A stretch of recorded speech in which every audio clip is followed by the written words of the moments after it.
Hierdie is Landbou Weekblad se weervernoot-video vir Van der Kloof skema. En kort, humiditeit bereik hoogtepunte teen 100%. Risiko vir swamdruk is hoog. Hier is die besonderhede. Sedert Januarie het ons 298 mm reën gehad, 28% meer as die 5-jaar gemiddelde. Groeigraaddae staan tot dusver op 1325.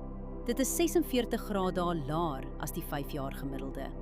Die laagste temperatuur wat voorspel word is 6,6 grade. Die hoogste is 24,3 grade. Die grootste dag tot nagwisseling is sowat 18 grade, wat redelik groot is. Skerp wisselings van die aard stresgewasse en kan fisiologiese probleme soos bars of sonbrand vererger. Geen reën word die week verwag nie.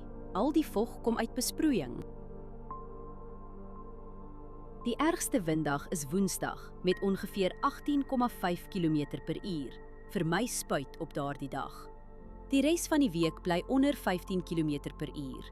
Let op windrigting, windvlae, temperatuur, humiditeit en delta T voor jy spuit. Verdampen is die hele week onder 3 mm. Oorbesproeiing in die soort toestande hou risiko in vir wortelsiektes.